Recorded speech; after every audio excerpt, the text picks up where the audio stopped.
Aujourd'hui, je suis ravi de retrouver en interview Stéphane Maury. Stéphane vient de sortir son livre 50 appartements en 5 ans. Donc, j'ai dévoré son livre ce week-end. Et donc, je me suis dit que j'allais l'interviewer. Donc, est-ce que tu vas bien déjà, Stéphane? Bonjour tout le monde. Oui, oui, bah moi ça va très bien. Je profite de ma liberté financière et du beau temps qu'il y a pour apprécier la vie et puis continuer à développer des projets et à aider les autres. Voilà. Super. Alors, on s'est rencontrés plusieurs fois. La première fois, en fait, je suis intervenu à un séminaire sur l'immobilier et tu es venu me voir à la fin et tu m'as parlé. L'image que je garde de toi, c'est une énergie terrible. Tu m'as dit, je crois, j'ai 30 appartements, j'ai 40 appartements et tout. Et moi, je l'ai regardé avec des yeux ronds. Je me suis dit, waouh, quelle énergie. Et puis, ensuite, tu es venu au séminaire Imosen que j'organise. Et puis, on a continué à échanger. Tu m'as envoyé ton livre. Enfin, voilà, j'ai vraiment été ravi. Et je trouve que ton histoire est vraiment inspirante parce qu'en quelques mots, puis je vais te laisser compléter, Stéphane, mais en quelques mots, tu étais prof de sport. Je dis Ouais. tu étais parce que grâce à l'immobilier, tu as arrêté de travailler maintenant. Donc, tu n'avais pas de grande capacité d'endettement, tu n'avais pas beaucoup d'apports. Et pourtant, en quelques années, tu es devenu libre financièrement. Alors j'aimerais bien que tu nous racontes un petit peu plus ton histoire. Et puis après, voilà, je vais te poser des questions par rapport à ça. D'accord. Bah moi je suis parti de pas grand-chose et ce qu'il faut savoir c'est que j'ai commencé très tard. Donc ça aussi ça peut être un message aussi à nos amis investisseurs qui ont une croyance limitante sur l'âge. Moi j'ai commencé à 45 ans, hein. J'en ai 50 maintenant et je suis indépendant financièrement là depuis un an. Donc moi j'ai commencé, j'étais prof. J'ai eu un déclic, hein, un pourquoi. Hein, c'est important de savoir pourquoi on fait ça. Moi c'était à la naissance de mes filles. Voilà, je me suis demandé qu'est-ce que j'allais faire maintenant, qu'est-ce que j'allais leur laisser. Donc voilà, je me suis un petit peu. La solution est apparue comme l'immobilier et je me suis mis à me former. Je me suis mis à me former sur YouTube dans un premier temps. Ensuite, je me suis mis à me former à outrance avec des formations, avec une centaine de bouquins lus, avec une vingtaine de formations, oui, dont les bouquins de Ludo qui évidemment m'ont un petit peu euh, donné un coup d'électrochoc quand je vois la puissance de quelqu'un qui est comme moi, parti prof de tennis aussi. Moi c'est vraiment des messages qui m'ont bouleversé quoi et qui m'ont vraiment touché et qui m'ont vraiment donné envie de me lancer. Et je me suis dit pourquoi pas moi aussi, quoi. Enfin voilà. Après, j'ai commencé donc en tant que prof de PS, donc j'avais un petit avantage au niveau des banques, c'est que j'étais fonctionnaire, mais ma femme de l'époque était au chômage. Donc vraiment, enfin, au niveau des banques, c'était pas si évident que ça. En plus, mon ex-épouse ne voulait pas entendre parler de ça. Donc il a fallu la convaincre, il a fallu que je le fasse tout seul et que j'en parle à personne et avancer contre vents et marées, envers et contre tous, hein. Puisque dans ma famille, on n'était pas du tout dans l'investissement. Autour de moi, les profs, c'est un milieu, l'argent est un milieu très tabou. Ils veulent pas en entendre parler. En plus, on nous apprend pas nous la finance et enfin à l'école, pas du tout, hein, on le sait. C'est d'ailleurs un peu pourquoi on est là aussi avec Ludo pour essayer de transmettre un petit peu que c'est possible. Mais en tous les cas, les cartes n'étaient pas distribuées tout de suite pour que je réussisse, quoi. Et j'ai persévéré, je me suis formé. Je me forme encore, hein. Tout à l'heure, j'ai écouté encore un podcast de Ludo ce matin. Voilà, 2 heures par jour, c'est ma discipline, c'est ma ligne de conduite, ma routine, ainsi un matinale aussi, comme j'ai avec Ludo, hein, je fais le Morning Miracle. Euh, voilà. Et finalement, je me suis rendu compte qu'apprendre, c'était un plaisir, c'est devenu une drogue. Euh, et j'adore apprendre. Et finalement, je me développe voilà, je commence à étudier un petit peu la bourse, un petit peu la crypto, même si comme Ludo, c'est pas ma tasse de thé. Mais pourquoi pas? Enfin, faut ouvrir le champ des possibles, comme dit Ludo. Et, euh, et voilà, moi j'ai voulu faire ça. Donc j'ai commencé par Exactement. un premier appartement, et puis à la naissance de ma fille, un immeuble. Euh, Notamment dans ce que recommande Ludo aussi, dans l'immobilier rural, et ça je pense qu'il faut vraiment capter ce message que vous donne Ludo sur l'immobilier rural, moi ce que j'appelle l'immobilier de petite province, où on trouve des prix qui sont carrément incroyables, et ce qu'il faut bien comprendre, c'est que partout, les gens ont besoin de se loger. Partout, il y a une crise du logement terrible. Exactement. Alors Stéphane, donc tu commences à nous donner des clés là intéressantes. Donc ça, c'est des clés un petit peu techniques, on va dire, et c'est vrai que je partage également. C'est-à-dire plutôt d'investir donc dans des villes secondaires ou dans des gros bourgs, dans des gros villages. Tu pourrais développer un petit peu ça et qu'est-ce que tu achètes toi dans ces gros bourgs, dans ces villages? Alors moi j'ai maintenant 7 immeubles, donc ça correspond à... J'ai arbitré un petit peu, donc maintenant c'est plus 50 appartements, mais il y a encore 50 baux. Hein, c'est-à-dire que comme j'ai des colocs, voilà, j'ai 50 locataires. Bon, je suis encore loin, je suis encore loin d'atteindre mon objectif et puis d'atteindre ton niveau, Ludo. Mais, euh, mais moi, plutôt que de voir ça comme un concurrent, moi je vois ça comme un modèle. Et, euh, et donc, je veux m'inspirer de gens comme toi et essayer aussi d'inspirer des gens un petit peu. Voilà, on a tous quelqu'un qui est, euh, qui est, euh, qui est son mentor en fait. Hein. Moi, je vise des villes entre 4000 et 50 000 habitants. D'accord. Alors, dans un premier temps, maintenant, j'investis aussi dans deux autres grandes villes, Nîmes et Le Havre, où là, je commence à faire aussi du patrimoine, mais on trouve aussi des immeubles qu'on peut aussi trouver encore à bas prix. Euh, mais sinon, voilà, moi je visais ça dans des villes entre 4000 et 50 000 habitants. J'ai un immeuble dans une ville de 4000 habitants.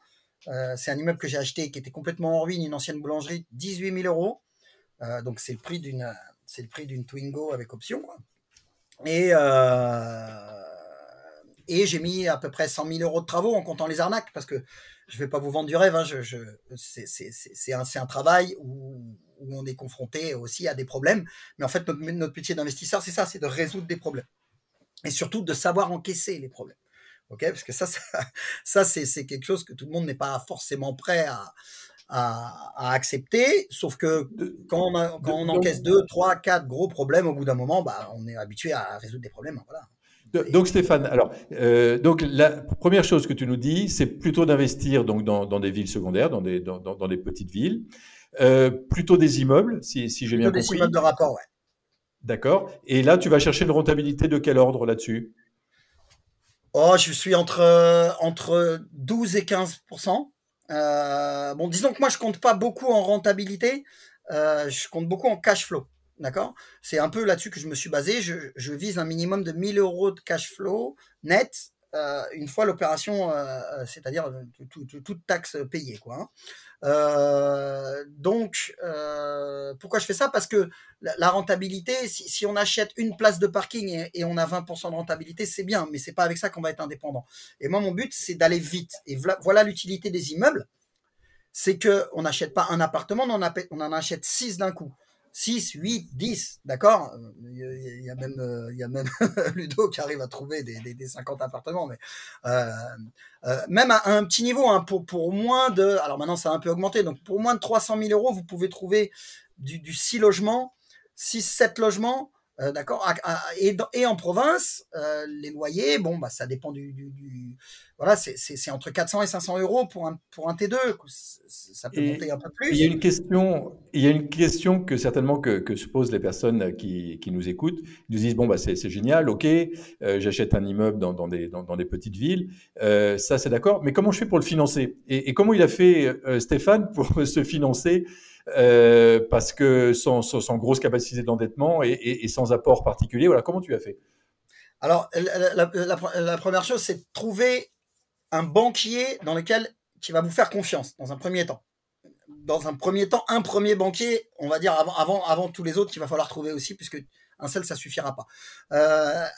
Avoir des comptes propres, vraiment, ça c'est hyper important, et savoir faire un dossier. En fait, il faut savoir séduire le banquier. Ok. Si vous trouvez un banquier, notamment qui a une petite expérience de l'investissement lui-même, moi, c'est une question que je pose aux banquiers quand je les rencontre. Est-ce que vous investissez? S'il me répond oui, j'ai des immeubles, là, je pense qu'on va s'entendre parce qu'il va comprendre ce que je fais. Il va savoir que c'est pas tant risqué que ça. D'accord. Alors, c'est mieux aussi de s'adresser dans les petites agences de province à la personne qui a le plus de délégations. Très souvent, c'est le directeur de l'agence. D'accord. Ou celui qui est responsable des prêts immobiliers, voire quand vous passez en société. Moi, je travaille aussi en SCI à l'IS. Euh, le responsable des pros, d'accord, qui va qui va avoir beaucoup plus un vocabulaire d'investissement et qui sera plus facile à convaincre. Donc moi, j'ai étudié en profondeur la psychologie des banquiers. Bon, à tel point que maintenant, je suis en couple avec une banquière, mais bon, c'est excellent. Donc, voilà, j'ai étudié pour savoir, comprendre que un banquier ne gagne pas d'argent ou très peu d'argent sur un prêt immobilier et qu'il va falloir que ce soit une relation comme toute relation, hein, relation d'amour, relation amicale, hein, Ludo, c'est gagnant-gagnant. Voilà. Si c'est toujours si vous allez voir un banquier en lui disant fais-moi le taux le plus bas et puis je prends pas l'assurance chez toi, je prends pas tes cartes bleues, je prends pas je prends pas les assurances de PNO, etc. Bah, et lui, qu'est-ce qu'il va gagner en vous recevant? Moi, j'ai bien compris que il fallait que je lui fasse gagner de l'argent lui aussi. Et moi, je lui demandais juste qu'il me prête. Voilà, c'est-à-dire que je négocie pas le taux. J'essaie d'avoir la durée la plus longue possible. Hein, en général, c'est 20 ans. Je négocie pas ses frais de dossier, surtout pas. C'est là où lui va gagner de l'argent des commissions. Je lui prends toutes les assurances, les cartes bleues. Des cartes bleues, je crois que j'en ai 6. Voilà, j'ai même des alarmes que je prends pour le banquier qui sont encore dans l'emballage. Hein, j'ai jamais sorti. Mais voilà, le but, c'est que lui, il va gagner de l'argent sur les produits dérivés. Moi, je le sais. Donc, et moi, je vais gagner de l'argent sur les prêts qu'il va m'octroyer parce que je sais faire une affaire qui va être rentable. Voilà. C'est surtout séduire le banquier. Et une fois qu'on a un banquier, essayer d'essorer sa capacité d'endettement sur cette banque le plus longtemps possible jusqu'à ce qu'ils vous disent non. Et après, il va falloir chercher d'autres partenaires bancaires. Bon, il existe des tactiques où on peut travailler en parallèle avec plusieurs banques. Ils n'aiment pas trop. Mais si on veut investir, il va falloir des fois passer par là. La multibancarisation, je pense que Ludo a dû bien pratiquer aussi pour avoir mis le bien. Donc, évidemment, hein, ne pas faire confiance qu'à un courtier ou un banquier. Voilà. Sachant que trouver un courtier, il y en a qui ne veulent pas les utiliser. Moi, je trouve que c'est assez utile parce qu'il va vous présenter peut-être le bon banquier. Et c'est pas la bonne banque. Des fois, dans la même banque, il y en a deux qui peuvent avoir un avis différent. Voilà, trouver le bon banquier. D'accord. Ok, alors, merci hein, pour ces clés. Là, on est vraiment dans le concret et moi, ça me va très bien. Et maintenant, concernant l'état d'esprit, parce que souvent, enfin, et moi le premier, je dis l'immobilier, c'est 80% d'état d'esprit et 20% de technique. Donc, est-ce que tu partages ça et quel est ton état d'esprit à toi? Mais bien sûr, mais je pense que c'est ça, c'est 80%. C'est-à-dire que je regarde très peu la télé, mais je suis encore tombé avant-hier en allumant un reportage sur l'immobilier. C'était marqué en gros sur l'écran comme ça, arnaque. Si on écoute ce que nous disent les gens, et encore plus les médias, ben on n'investira pas. Si on écoute Tata Rachel, qui a une voisine qui s'est fait arnaquer parce que les travaux n'ont pas été finis ou quoi, ben c'est sûr qu'on va rien faire. Donc il faut vraiment, il y a 3 clés. Il faut se former. Quand on a la connaissance, on a quand même beaucoup moins peur d'échouer. Il faut ensuite s'entourer. Et c'est pour ça que j'ai été au séminaire Imosen. C'est pour ça que j'ai fait des dizaines de séminaires, que je serai à Bordeaux aussi cet été, voilà, où je vais intervenir aussi, que j'interviens aussi maintenant en séminaire. Mais moi, c'est pas trop c'est pour développer son réseau, s'entourer. Donc on a le premier point, se former, donc lire, écouter des vidéos, podcasts, etc. Il est là, il doit être là, ça doit être une discipline dans l'état d'esprit. D'accord? Moi, dès que je prends la voiture, j'ai un podcast. Dès que je vais faire du sport, j'ai un podcast. Voilà. Je me forme dès que je peux me former, mais j'adore ça. Donc se former, s'entourer. Et le troisième, Ludo, c'est la clé. C'est le passage à l'action. Il faut se lancer. Tant que si je lis un bouquin sur comment faire du vélo et que j'essaye pas de me lancer sur un vélo, je pourrais pas savoir comment marche un vélo. Et j'aurais beau avoir toutes les théories, la première fois, je tomberais, je me relèverais, je tomberais comme un bébé, comme il apprend. Et ben c'est ça, faut se lancer. Un premier appartement, un parking, tu disais. Commencer par petite étape. Voilà. Un parking, on commence par un parking, on voit que ça marche. Et en fait, il se fait là, l'état d'esprit. C'est-à-dire que le déclic, moi, il s'est fait ça. Le déclic, j'ai déverrouillé mon cerveau la première fois que j'ai vu sur mon premier immeuble de rapport qu'il y avait 6 loyers qui tombaient au bout de 2 mois, après 8 mois de travaux. Hein. N'oublions pas de le dire quand même, on ne vend pas du rêve. Hein. Mais une fois que le cerveau voit sur ce relevé de compte ces 6 rentrées d'argent, là c'est open bar. C'est-à-dire que il va vous vouloir avoir cette dose d'adrénaline et la reproduire, donc il va vous relancer et surtout vous allez voir des choses que vous ne voyiez pas avant. C'est-à-dire quand vous vous baladez dans la rue, vous voyez des immeubles qui sont libres, vous les voyez, vous passez tous les jours devant, avant vous ne les voyez pas. Et à force de se former, à force de côtoyer des gens qui vont vous rassurer qu'on réussit, et ben là on va voir des choses qu'on ne voyait pas avant. Et en fait, ça va être l'effet boule de neige en fait. Voilà. Au premier bien, ça marche. Et Stéphane, dans ton livre, tu nous parles de l'échec. J'aimerais bien que tu nous en parles un peu, parce que je trouve que c'est inspirant ce que tu dis. L'échec, en fait, c'est ça qui m'a permis, paradoxalement, de réussir. C'est-à-dire que chaque échec est une opportunité. Moi, j'ai cette phrase où tout ce qui ne te tue pas te rend plus fort. Bon, ça, c'est un proverbe qui est un petit peu plus... je ne sais plus qui disait ça, d'ailleurs, qui est un peu plus connu. Mais votre métier d'investisseur va être de résoudre des problèmes. C'est ça, en fait. Pourquoi personne veut le faire? Pourquoi ça rapporte autant d'argent? Tout simplement parce que personne n'ose aller se rajouter des problèmes comme on a dans la vie. Bon, il y en a certains qui aiment juste monter une petite entreprise à côté en bourse, qui n'ont pas peur d'affronter ces problèmes-là. Mais finalement, quand on regarde bien, c'est affronter un problème comme ça, c'est la même chose que d'affronter un voisin qui vous fait un procès parce qu'il y a un droit de passage sur votre terrain. Et ça vous prend la tête autant que quand on perd 40 millions, peut-être un petit peu plus quand même, mais que un gros projet qui va faire très mal. Et finalement, une fois qu'on résout les problèmes, il y en a qui me disent « Ah, comment tu fais s'il y a un chauffe-eau qui pète ?» Mais chez toi, comment tu fais s'il y a un chauffe-eau qui pète? S'il y a un chauffe-eau qui pète, j'appelle un plombier, puis je fais changer le chauffe-eau. En fait, c'est pareil. Et une fois qu'on a compris ça, bah oui, un chauffe-eau qui pète, oui, bon, allô le plombier, il va réparer le chauffe-eau, puis c'est terminé. En fait, voilà. Et l'échec, c'est vraiment... Il y a une citation de Nelson Mandela que je mets dans mon livre aussi, qui est je ne perds jamais, soit je gagne, soit j'apprends. Et ça, en fait, c'est tout simplement génial de perdre, puisque on sait qu'on va avoir encore plus d'expérience après, on va avoir encore plus de résilience, de résistance à l'aspect négatif, et on ne fera pas l'erreur après, et on va pouvoir ensuite avancer. Ok, j'ai fait une erreur, génial. Le problème, c'est qu'en France, l'échec est vu comme tabou aussi, mais voire éliminatoire. Alors qu'aux États-Unis, j'avais lu une enquête où il disait que 2 personnes qui se présentaient pour un job, s'il y en avait un qui avait tous les diplômes et qui avait un petit peu d'expérience dans une entreprise, et un autre qui avait aucun diplôme et qui avait planté 3 entreprises, eh ben il prenait celui qui a planté 3 entreprises. Tout simplement parce que quand on sait affronter ça, on peut affronter n'importe quoi dans la vie. Voilà, c'est pas grave de se tromper. Ça fait partie de la vie. Tout n'est, on appelle ça en EPS l'apprentissage par essai-erreur. Okay, c'est-à-dire que j'essaye, ça marche pas, je corrige, ou si ça marche vraiment pas, je change de tactique. Voilà, tout simplement. Et tu sembles nous dire que donc l'investissement immobilier, c'est accessible à tout le monde, que la liberté financière grâce à l'immobilier, c'est accessible à tout le monde. Et pourquoi il n'y a pas plus de personnes qui se lancent, à ton avis?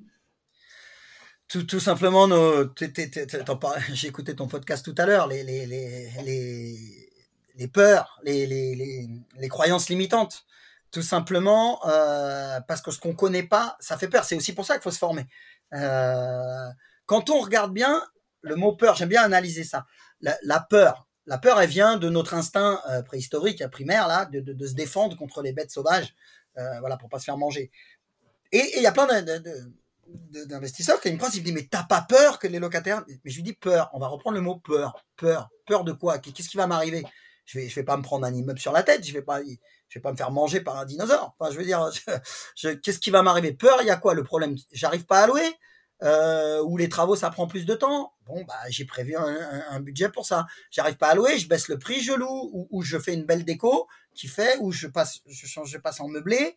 C'est beaucoup ce que je fais d'ailleurs, pour être sûr de louer. Mais en immobilier, on a de l'immeuble, on a un immeuble, c'est de la pierre, c'est du concret, c'est de la terre, d'accord. C'est-à-dire que il y a un problème, je la revends et au moins je récupère la mise. Enfin, je veux dire, j'ai pas un vrai risque. Le vrai risque comme on l'entend, la vraie peur. Voilà. C'est cet état d'esprit que j'ai. J'ai peur de rien, en fait. Enfin, j'ai peur de rien, façon de parler. Hein. Mais avoir des galères, ça me fait plus peur maintenant, puisque quand on regarde bien, tout est surmontable. Quoi. Ouais. Voilà. Ouais, donc tu nous dis qu'en fait, dans l'immobilier, il y a peu de risques d'échec. En fait, il y a peu de risques de se planter. Et c'est vrai que de mon côté aussi, j'ai vu très peu de gens se planter dans l'immobilier. Sauf peut-être si on fait la promotion immobilière ou si on fait du marchand de biens par dizaines d'opérations. Mais sinon, quand on investit dans le long terme et même des opérations de marchand de biens de manière limitée, moi, j'ai jamais vu personne en effet se planter dans l'immobilier. Donc, je te rejoins complètement là-dessus. Et moi, je me pose régulièrement la question, je me dis, pourquoi il n'y a pas plus de personnes qui se lancent, quoi. Il y a tellement d'avantages, tellement d'avantages. Bon. Bah, les gens n'aiment pas s'ajouter des problèmes. Ils ont déjà leurs problèmes à résoudre dans la vie. Si on allume la télé, on a l'impression que on a tous les problèmes du monde, qu'on est en guerre, qu'on est en pandémie, qu'on est ce qui est aussi le cas. Hein, mais quand on regarde autour de nous, bon, voilà, quel est le vrai problème? On n'est pas en train de se faire attaquer dans la rue pour l'instant en France, et pourvu que ça dure. C'est aussi pour ça qu'il faut en profiter. Et il faut voir aussi par rapport à l'argent. On n'a aucune éducation financière. C'est aussi ce que j'aimerais, on en a parlé avec Ludo aussi, moi j'aimerais mettre en place quelque chose aussi pour faire un petit peu une formation, d'essayer d'éduquer les gens un peu à ça, que l'argent c'est pas non plus quelque chose de tabou, et que ça permet, l'argent, la richesse elle est dans le fait, dans la liberté en fait. Et l'argent ça permet de résoudre des problèmes, d'acheter des solutions à des problèmes. Voilà. Donc de dormir sur ses deux oreilles, et de prendre du temps pour s'occuper de sa famille, puisque c'est ça l'essentiel de la vie en fait. C'est ça. Non mais c'est bien ce que tu nous dis, Stéphane, parce que tu démystifies un petit peu l'argent, tu démystifies l'investissement immobilier. Voilà, c'est pas compliqué, loin de là. Et donc même si aujourd'hui vous avez 1, 2, 3 appartements ou quelques maisons, voilà, vous pouvez aller beaucoup plus loin. Vous pouvez faire comme Stéphane et avoir une cinquantaine d'appartements. Donc en quelques années, c'est possible. Et c'est possible qu'on soit jeune, qu'on soit vieux, qu'on commence à 45 ans comme toi, tu as commencé. C'est possible pour tout le monde. Puis il y a une autre chose aussi que j'ai adoré dans ton livre, Stéphane, c'est tu nous parles beaucoup de liberté, tu nous parles de voyage, tu nous parles d'humanitaire. Voilà, j'aimerais bien qu'on ait un petit échange là-dessus. Pour toi, la liberté, c'est quoi en fait? Bah, la liberté, je te le disais un petit peu tout à l'heure, la liberté, c'est d'avoir du temps, c'est d'avoir, ne plus avoir de contraintes, même si tu en as toujours dans l'immobilier, mais de choisir ta vie en fait. Elle est là. C'est ça la richesse. C'est pas d'avoir une Ferrari et une villa ou plusieurs. C'est le fait d'être libre, de faire ce que tu veux, quand tu veux, avec qui tu veux, de travailler, de choisir avec les gens avec qui tu vas travailler, et non pas d'avoir une horaire. C'est de voyager, de découvrir, de transmettre un petit peu, si tu peux, tes connaissances, mais de découvrir un petit peu. Et puis moi j'en suis à 80 pays. Je suis un gros voyageur. Mais je suis parti avec le sac à dos, très souvent en stop, enfin quand j'étais plus jeune et tout. C'est pas du tout ça qui me fait peur. Et justement, en allant découvrir les gens, en allant vers les gens, on voit un petit peu la chance qu'on a d'être en France, quoi. C'est incroyable. Et là, à partir du moment où on commence un petit peu à gagner de l'argent, on peut, je pense, faire de l'humanitaire, aller aider des gens. Mais faut pas confondre. Il y a des gens qui veulent faire de l'humanitaire, mais ils n'ont rien. Donc, déjà, qui se prennent en main eux, et une fois qu'ils auront une puissance suffisante pour pouvoir s'accorder une partie de leur budget à donner à quelqu'un, ou de leur temps, tout simplement. Puisque c'est ça qui est le plus précieux aussi. La richesse, elle est là. Elle est dans le temps. Et on peut perdre tout l'argent du monde, tu es bien placé pour le savoir. Le temps, dès qu'il est perdu, on ne le regagnera jamais. Donc moi, j'ai commencé à 45 ans, j'en ai 50 maintenant. Il me reste une trentaine d'années à vivre, un peu plus, j'espère. Mais profitons de la vie, croquons la vie, quoi. Enfin, faut pas se dire, oh, bah, ça y est, si je suis à la retraite, moi, c'est pour m'offrir de la liberté et bouger encore plus et tenter des projets. Et voilà la force de l'immobilier aussi. C'est-à-dire que quand vous avez un parc immobilier derrière, vous avez votre parachute, vous avez votre sécurité.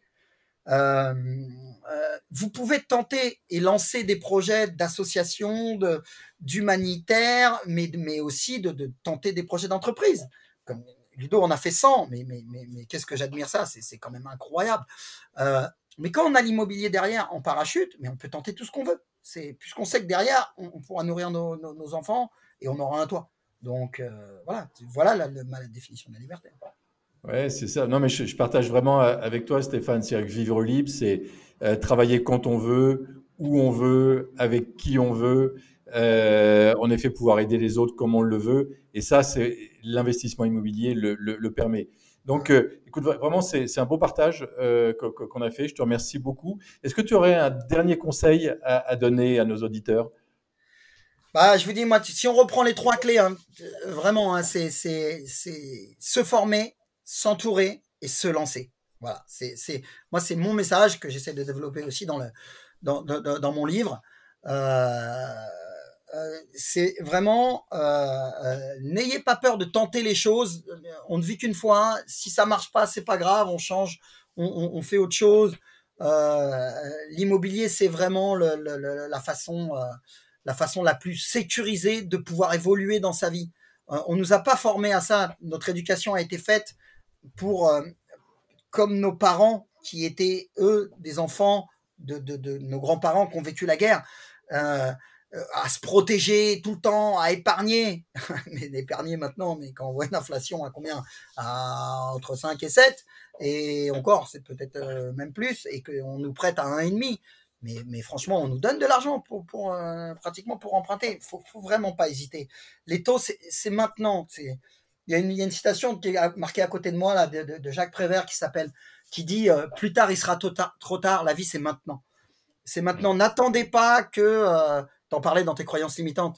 N'attendez pas d'avoir un peu plus d'argent. N'attendez pas quand ma situation financière sera plus réglée, quand quand je serai augmenté au travail. N'attendez pas ça. Tentez maintenant.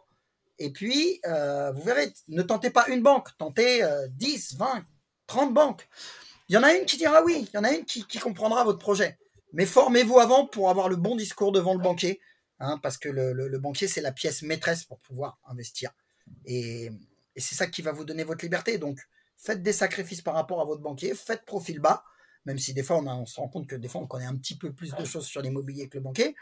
Mais c'est lui qui va vous enrichir. Et les artisans. Et là aussi, milieu compliqué. Les artisans, c'est ce que c'est.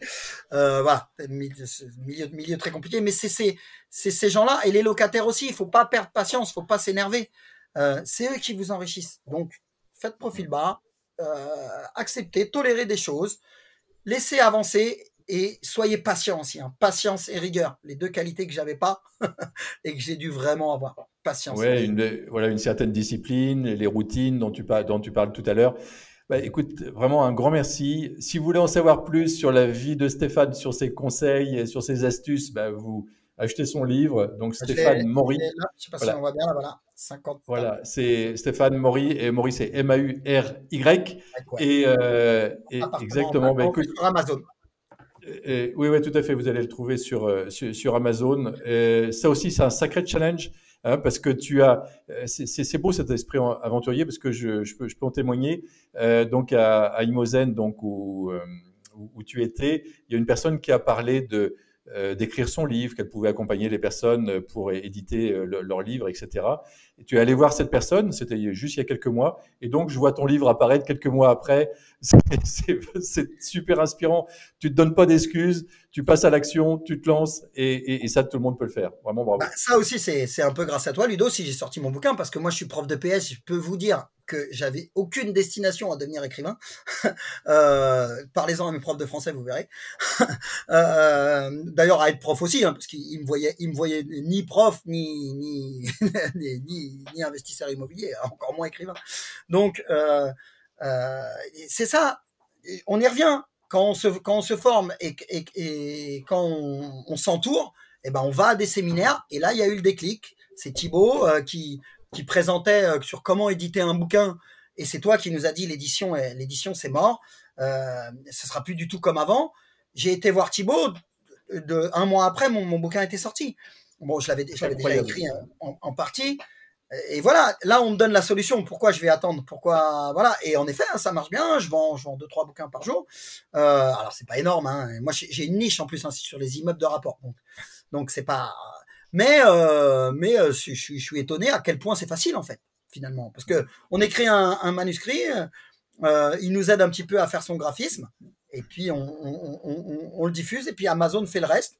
Et puis, on prend pratiquement 50% du prix du bouquin, hein, sur Amazon. Donc, sur un bouquin à 20 euros à peu près, on arrive à sortir 10 euros, alors que dans l'édition, je crois que ça doit être 1,75 €, 80, quelque chose comme ça. Ouais, c'est 10% maximum, ouais. Voilà. 10-12% maximum. Ouais. Donc, voilà, renseignez-vous aussi, hein, Ludo pourra vous mettre en lien avec Thibaut. Pour ça, c'est vraiment une bonne solution. Et puis, ça fait du bien d'écrire aussi. Super. Allez, ça donne vraiment envie, ça donne envie de bouger. Merci pour ton énergie, Stéphane, et je te souhaite une excellente journée. À très bientôt. Merci Ludo, merci pour tout ce que tu fais pour les investisseurs, hein, parce que tu pourrais très bien garder tout ça pour toi. Et c'est grâce à des gens comme toi qu'il y a des gens comme moi qui existent. Voilà. Merci beaucoup à tout le monde, et puis formez-vous, entourez-vous, et puis lancez-vous. Allez, au revoir.